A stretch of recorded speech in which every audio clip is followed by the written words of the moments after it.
This is our comprehensive coverage of Union Budget 2026 and getting us updates from different parts of the country. I'll quickly introduce all our correspondents, our reporters. Joining us from Mumbai is Disha Yadav.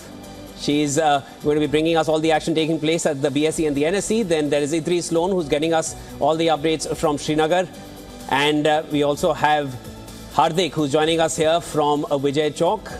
He's absorbing it all right from where all the developments are going to be coming in very shortly. I'll connect with all our reporters very shortly. Stay with us. Very quickly, let's go into a quick report before we get more updates coming in. India's Finance Minister Nirmala Sitharaman is set to present India's Union Budget for financial year 2026-27 this Sunday, that is today. Right, and Shivan, this will be her 9th consecutive budget, and with that, she breaks a 75-year tradition. Well, traditionally, most of the substance in budget speeches has been contained in Part A, with Part B limited to tax and policy announcements. But this year, reports suggest that Sitharaman is going to expand Part B to outline the broader economic vision, combining both short-term priorities and long-term goals that go well beyond the tax tweaks.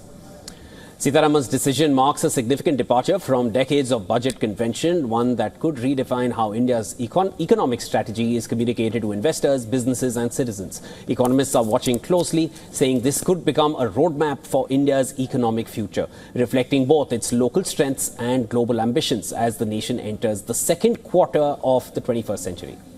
And this year's presentation also comes with high expectations. India's economy has shown resilience amid global headwinds, with growth projections above 7% this fiscal year. And investors will be watching closely for direction on fiscal deficit targets, debt management and capital expenditure plans. Both the Bombay Stock Exchange and the National Stock Exchange will operate on Sunday, as a special trading session has been announced for Budget Day.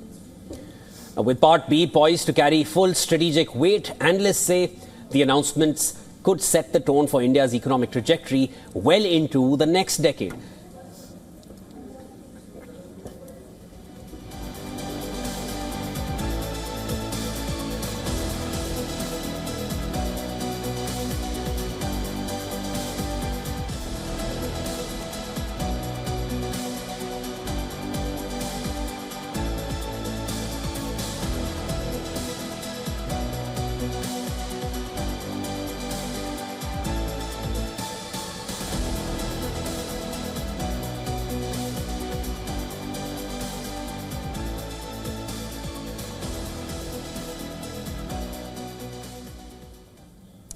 Well, as the countdown to the budget speech begins, now the focus isn't just inside the parliament, it's also on the ground.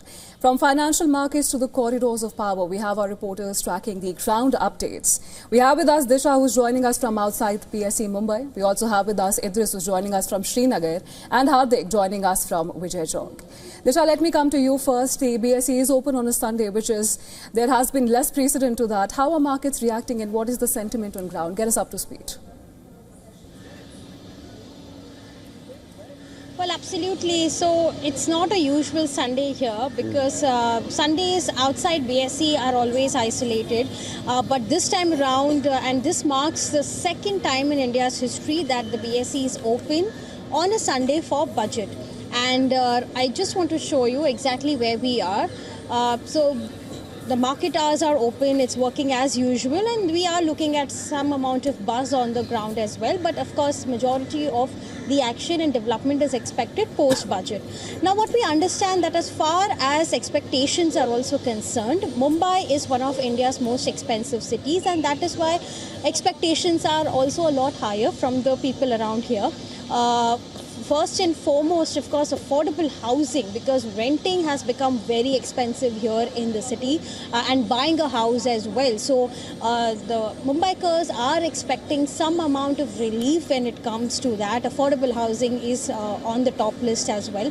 As far as job creation, that is a major expectation as far as the youth is concerned and the youngsters are concerned who really want to enter into the job market.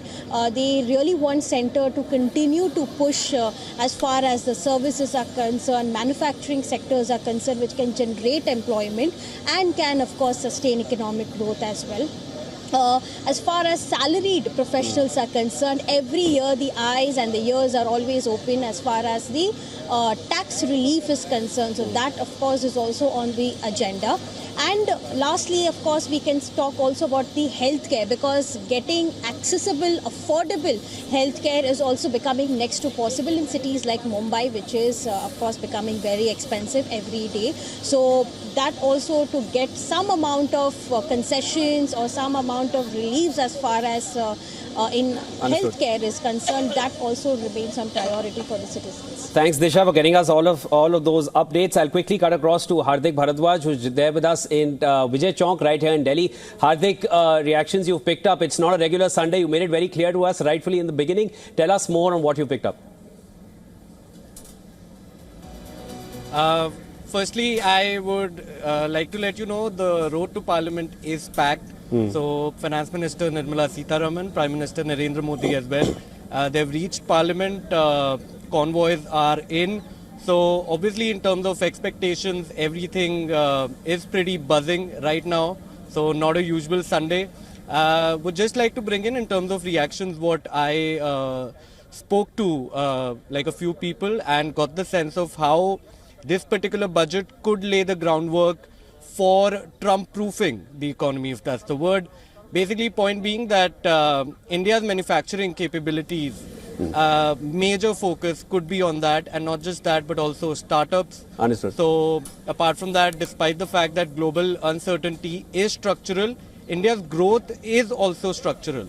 So that way, in terms of offsetting, I think it does it pretty nicely. Yeah. But I also feel that obviously the country is projected to grow at Understood. more than 7%. So taking all those things into consideration, pretty excited.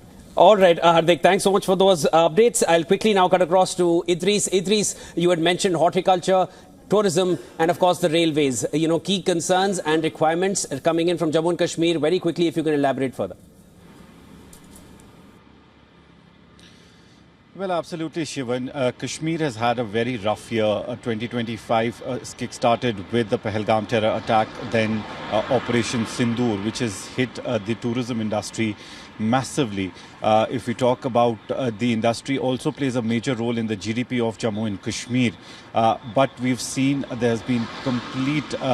the whole tourism industry has been dismantled, at least in the first few months after the attack took place in Pahalgam and then Operation Sindoor. Now it's on a road to revival, but the tourism stakeholders in Jammu and Kashmir are expecting that there would be a special package for them in this budget. On the other hand, the horticulture industry, which is the main GDP contributor in Jammu and Kashmir, the apple industry also had to go through massive losses due to the closure of the national highway in the month of October because of the landslides.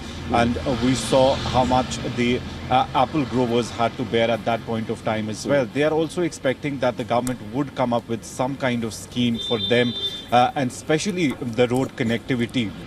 Because we have seen that the railway network has been started for them, but it didn't really help them too much as it was expected, because it was the first time that a rail service, a train carriage was started for sending apples from Kashmir Valley to different parts of the country. The third important point is the rail connectivity, because at the moment there is a rail that goes from Srinagar to Katra, and from Katra the rail reaches to the rest of the country. While as the people from the Kashmir Valley have been demanding that there should be a direct train to Srinagar, from Srinagar to New Delhi, while as there should be connectivity to other districts. Those are key concerns, Idris. As well. Idris, thanks so much for getting us those updates. We'll come back to you in a bit to get more updates. Thank you to all our reporters, Hardik, Disha and Idris, for getting us those updates from Delhi, Mumbai and Srinagar.